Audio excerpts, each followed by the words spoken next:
Hello my dear student, I hope कि आप सभी मस्त होंगे, स्वस्थ होंगे और अच्छे से स्टडी कर रहे होंगे। आज हम क्लास 8 की साइंस को सॉल्व करेंगे और वेरी वेरी इम्पोर्टेंट क्वेश्चन है एग्ज़ाम की दृष्टि पे। चलिए हम क्वेश्चन को शुरू करते हैं। क्वेश्चन को शुरू करने से पहले अगर वीडियो पसंद आए होंगे तो लाइक सब्सक्राइब ज़रूर करना और दोस्तों को भी शेयर करना। चलिए दोस्तों वीडियो को स्टार्ट करते हैं। तो पहला क्वेश्चन क्या है? पहला क्वेश्चन में बोला गया है कि सूक्ष्म जीव का निवास किस स्थान पे होता है? तो वायु में, पानी में, जीवित वस्तुओं में, उपयुक्त सभी में। किस में होता है? तो उपयुक्त सभी में। क्योंकि सूक्ष्म जीव यानी कि सूक्ष्म जीव का निवास हर एक स्थान पे किया जाता है। मिट्टी में भी, पानी में, वायु में, जीवित वस्तुओं में, हर एक स्थान पे किया जाता है, इसलिए उपयुक्त सभी होगा। आते हैं क्वेश्चन नंबर सेकंड में। क्वेश्चन नंबर सेकंड क्या बोला गया है दोस्तों? तो क्वेश्चन नंबर सेकंड है, निम्नलिखित में से कौन सा रोग मच्छर से फैलता है? यानी कि मच्छर से फैलने वाले रोग क्या है? तो मच्छर से फैलने वाले रोग हैं पोलियो या रिंगवर्म या हैजा या मलेरिया। तो डी नंबर करेक्ट ऑप्शन हो जाएगा। क्या? मलेरिया। मलेरिया को काटने से कौन सा रोग, यानी कि मच्छर से काटने से मलेरिया रोग फैलता है। आते हैं क्वेश्चन नंबर थर्ड पे। अगर दोस्तों वीडियो सही से पसंद आए होंगे तो आप लोग लाइक सब्सक्राइब जरूर करना और दोस्तों को भी शेयर करना। तो आते हैं क्वेश्चन नंबर थर्ड पे। क्वेश्चन नंबर थर्ड क्या बोला गया है दोस्तों? तो क्वेश्चन नंबर थर्ड को ध्यान से देखते हुए क्वेश्चन को सॉल्व करते हैं। जैसे क्वेश्चन नंबर थर्ड में दिया हुआ है कि, अरे वीडियो इधर उधर मत भाग, थोड़ा देर वेट कीजिए दोस्तों, आप लोग आ गया है।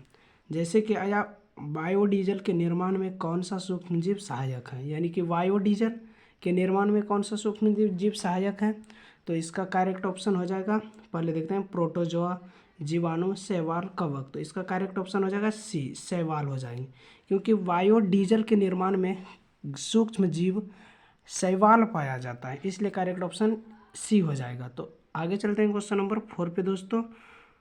आते हैं क्वेश्चन नंबर 4 पे। क्वेश्चन नंबर 4 में क्या बोला गया है कि निम्न में से सबसे बड़ी कोशिका कौन है? यानी कि सबसे बड़ी कोशिका क्या होता है? तो सबसे बड़ी कोशिका अमीबा होता है या शुतुरमुर्ग का अंडा होता है या माइकोप्लाज्मा या इनमें से कोई नहीं। तो हम बोले थे दोस्तों कि चौथा नंबर में सबसे बड़ी कोशिका की बात किया जाएगा तो बोलना है शुतुरमुर्ग का अंडा। तो इसका करेक्ट ऑप्शन हो जाएगा बी। अगर शुतुरमुर्ग का अंडा सबसे बड़े होते हैं दोस्तों, इसलिए हम बी इज करेक्ट ऑप्शन मार दिए। तो आते हैं क्वेश्चन नंबर 5 पे। क्वेश्चन नंबर 5 क्या बोला गया है? कोशिका के किस भाग में गुणसूत्र उपस्थित होता है? कोशिका के किस भाग में गुणसूत्र उपस्थित होता है? तो दोस्तों 5 नंबर का क्वेश्चन हो जाएगा करेक्ट ए। करेक्ट ए इसलिए हो जाएगा क्योंकि केंद्रक में कोशिका के गुणसूत्र, किसी भी चीज़ों के गुणसूत्र का अगर चर्चा किया जाए, किसका? गुणसूत्र का। अगर गुणसूत्र का चर्चा किया जाए तो गुणसूत्र, सभी का गुणसूत्र हमेशा सेंटर पे पाया जाता है। कहाँ पे? केंद्रक पे। तो दोस्तों इस क्वेश्चन में किसी को डाउट नहीं होंगे। तो आते हैं क्वेश्चन नंबर 6 पे। क्वेश्चन नंबर 6 क्या बोला गया है दोस्तों? एकदम आराम से समझते हुए आएंगे। क्वेश्चन नंबर 6 पे आते हैं। तो सबसे पहले क्वेश्चन नंबर 6 पे ध्यान से एकदम देखना है दोस्तों कि क्वेश्चन नंबर 6 को कैसे किया जाता है। तो क्वेश्चन नंबर 6 में बोला गया कि किस धातु की भौतिक अवस्था द्रव रूप में होती है? तो किस धातु की भौतिक अवस्था द्रव अवस्था में होती है? तो जस्ता, तांबा, पारा, टीन। तो किस धातु की भौतिक अवस्था द्रव अवस्था में पाया जाता है? तो दोस्तों आप लोगों को एकदम बिल्कुल आसान तरीका से समझना है, क्योंकि 6 नंबर का क्वेश्चन है कि, यानी कि 6 नंबर में क्वेश्चन बोला गया है किस धातु की भौतिक अवस्था को द्रव अवस्था में बदला जाता है, यानी कि जस्ता, तांबा, पारा, टीन। तो दोस्तों आप लोग बिना कुछ सोचे एकदम जस्ता, तांबा, पारा, टीन, इसमें बिना कुछ सोचे डायरेक्ट लगा देना है सी इज करेक्ट। क्योंकि हमको पता है कि किसी भी धातु की भौतिक अवस्था के द्रव अवस्था में रूप में होता है कौन? पारा। और अगर कैमरा के ताप पर बोलेगा, यानी कि कैमरा के ताप पर, तो वो भी परे ही होंगे। तो आप लोग दोस्तों किसी चीज़ की कठिनाइयाँ नहीं करना है और एकदम बिल्कुल आसान तरीक़ा से आंसर देखना है। तो आते हैं क्वेश्चन नंबर 7 पे। क्वेश्चन नंबर 7 क्या बोला गया है कि एक्सरे करने हेतु किस धातु का उपयोग किया जाता है? एक्सरे अगर जो किया जाता है, किसी भी चीज़ का एक्सरे, मान लो कि किसी मनुष्य का एक्सरे करने लेके गए, तो उसमें किस धातु का उपयोग किया जाता है एक्सरे करते समय? टीन, सोना, तांबा, लेड। किस धातु का प्रयोग किया जाता है? तो दोस्तों आप लोगों को बिना कुछ सोचे समझे लगा देना है लेड में, क्योंकि अगर किसी भी इंसान का एक्सरे किया जाता है तो एक्सरे करने में लेड धातु की प्रयोग किया जाता है। किसका किया जाता है? लेड का प्रयोग कर देंगे। आते हैं क्वेश्चन नंबर 8 पे। आते हैं क्वेश्चन नंबर 8 पे। तो क्वेश्चन नंबर 8 में क्या क्या बोला गया है? झारखंड के जादूगोरा के किस धातु में प्रचुरता विद्यमान है? यानी कि झारखंड के जादूगोरा में किस धातु की प्रचुरता विद्यमान? तो दोस्तों झारखंड के जादूगोरा में किस धातु का प्रचुरता विद्यमान है? तो आप लोग जान रहे होंगे कि 8 नंबर की जादूगोरा किस धातु की प्रचुरता विद्यमान है? तो आप लोगों को पता है कोयला, अभ्रक, यूरेनियम, अयस्क। तो इसका करेक्ट ऑप्शन हो जाएगा यूरेनियम। तो दोस्तों हम फटाफट बता रहे हैं क्योंकि हम चैप्टर वाइज समझाए नहीं हैं और यूट्यूब पे पड़ा हुआ है लिंक, आप लोग आराम से देख लीजिए। एकदम बिल्कुल एकदम NCERT बुक का सॉल्यूशन डाला हुआ है। अगर आप लोगों को वीडियो पसंद आए होंगे तो लाइक सब्सक्राइब जरूर करना और दोस्तों को भी शेयर करना। चलते हैं क्वेश्चन नंबर 9 पे। तो क्वेश्चन नंबर 9 क्या बोला गया है दोस्तों? तो क्वेश्चन नंबर 9 पे एकदम बिल्कुल आराम से समझना है, कोई दिक्कत वाली बातें नहीं। तो क्वेश्चन नंबर 9 बोला गया है धातु का वह गुण जिससे उन्हें पीट कर चादर बनाई जा सकती है। यानी धातुओं का वह गुण जिसको पीट कर चादर में परिवर्तित, उसको क्या बोला जाता है? तन्यता या कुचालता या अर्धवर्धनीयता या लचीलापन। तो 9 नंबर क्वेश्चन में बोला गया है दोस्तों कि धातु का वह गुण जिसे उन्हें पीट कर चादर में बनाई जा सकती है, तो उसको अघात वर्धनीय बोला जाता है। अगर किसी भी चीज़ को मान लो एग्जाम्पल के तौर पे किसी लोहा को गर्म जब हीट करेंगे तो हीट करने के बाद अगर हम हथौड़ा से मारेंगे, किससे? हथौड़ा से जब उस पर मारेंगे तो हथौड़ा फैल जाएंगे, किसके रूप में? शीट के रूप में परिवर्तित हो जाते हैं। जब शीट के रूप में परिवर्तित हो जाते हैं उसको अघात वर्धनीयता बोला जाता है दोस्तों। इसलिए आते हैं क्वेश्चन नंबर, पहले 9 का मार देना C, 9 का C जैसे होंगे दोस्तों। आते हैं क्वेश्चन नंबर 10 पे। क्वेश्चन नंबर 10 में क्या हुआ है दोस्तों? तो क्वेश्चन नंबर 10 में बिल्कुल आसान तरीका से बोलना है कि क्वेश्चन नंबर 10 में क्या बोला गया? इनमें से ऊष्मा की सबसे कम चालक धातु कौन सी है? तो इनमें से ऊष्मा की, किसका? ऊष्मा की सबसे कम चालक धातु कौन सी है? तो ऊष्मा की सबसे कम चालक धातु होने वाली बोला एल्यूमिनियम, पारा, चांदी, सोना। तो इसमें ध्यान से देखना है दोस्तों। अगर 10 नंबर का अगर हम बात किया जाए तो इसका 10 नंबर का हो जाएगा अगर एल्यूमिनियम होगा या पारा होगा या चांदी या सोना। तो आप लोग दोस्तों इस क्वेश्चन की कमेंट में जवाब दीजिएगा, नहीं तो हम ही पहले बता देते हैं। तो इसका 10th का आंसर हो जाएगा करेक्ट ऑप्शन बी। क्या हो जाएगा? Correct option B. तो आते हैं दोस्तों क्वेश्चन नंबर 11 पे। क्वेश्चन नंबर 11 क्या बोला गया है?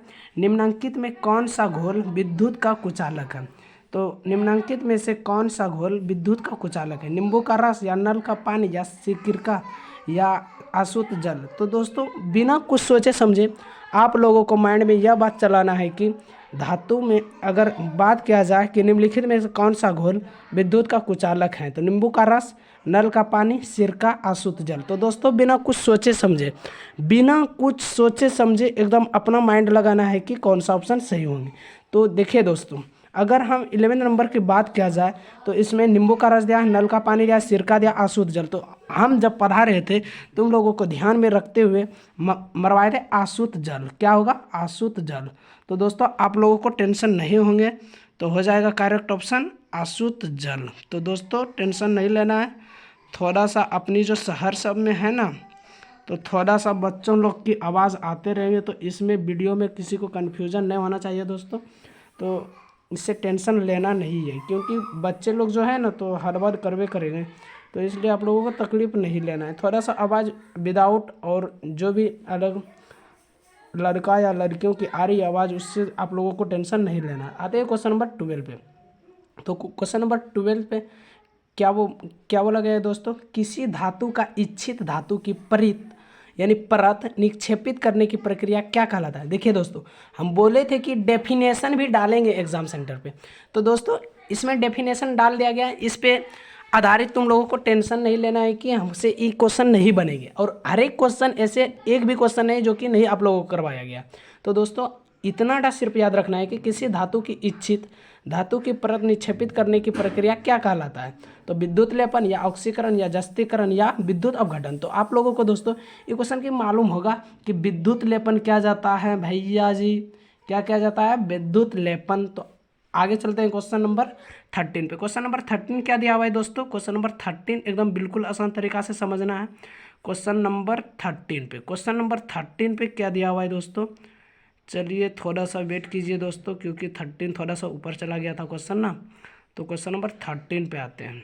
किस पे आना है? 13 पे। 13 में क्या दिया हुआ है दोस्तों कि निम्नलिखित में से किन में आंतरिक जनन होता है? आंतरिक जनन यानी आंतरिक, यानी कि बाहरी जनन के बारे में बात नहीं किया गया है। किसका? आंतरिक जनन में। किसका? आंतरिक जनन में का बात किया गया है। तो होता है मछली, मेढक, स्टारफिश या मुर्गी। तो दोस्तों आप लोगों को ध्यान में रखना है कि आंतरिक जनन सिर्फ और सिर्फ अगर बात करें तो इस ऑप्शन में से मुर्गी होगा, क्योंकि आप लोगों को पता है कि आंतरिक जनन किस में पाया जाता है। आते हैं क्वेश्चन नंबर 14 में। 14 में क्या दिया हुआ? हाइड्रा में जनन की विधि क्या है? हाइड्रा में जनन की विधि क्या है? तो दोस्तों आज हम 15 क्वेश्चन सिर्फ करवाएंगे, क्योंकि टाइम बहुत हो रहा है, वीडियो डालने में हम लोगों को प्रॉब्लम होते हैं। तो हाइड्रा में जनन की विधि क्या कहलाता है? तो बहुविभाजन, मुकुलन, खंडन, द्विविभाजन।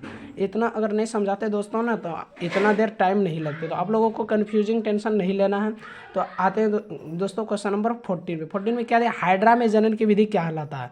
हाइड्रा में जनन की विधियाँ क्या कहलाता है? आप लोगों को पता है दोस्तों हाइड्रा में जनन की विधियाँ, हाइड्रा में जनन की विधियाँ।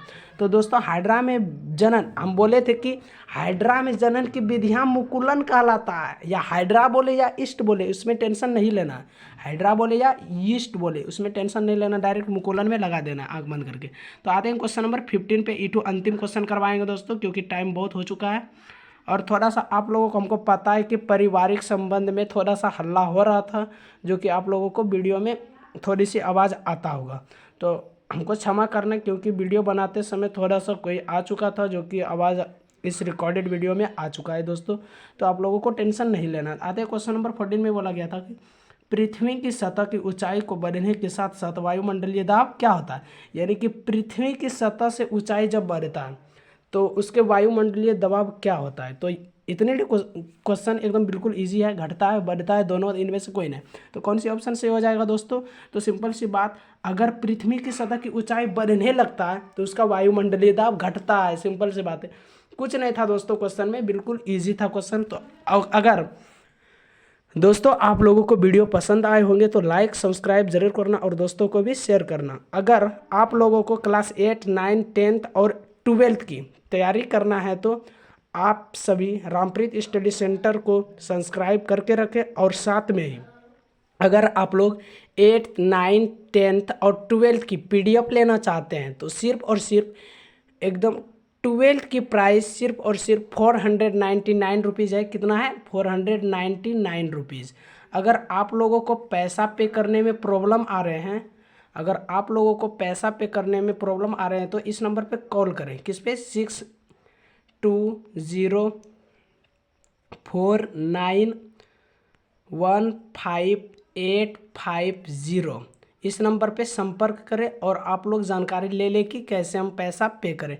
और 10th के लिए सिर्फ और सिर्फ 199 रुपीज़ है दोस्तों। कितना? 199। ये 10th के स्टूडेंट के लिए है दोस्तों। और बिल्कुल आसान से गैस पेपर आप लोगों को मिल जाएंगे। व्हाट्सएप के द्वारा हम भेजेंगे।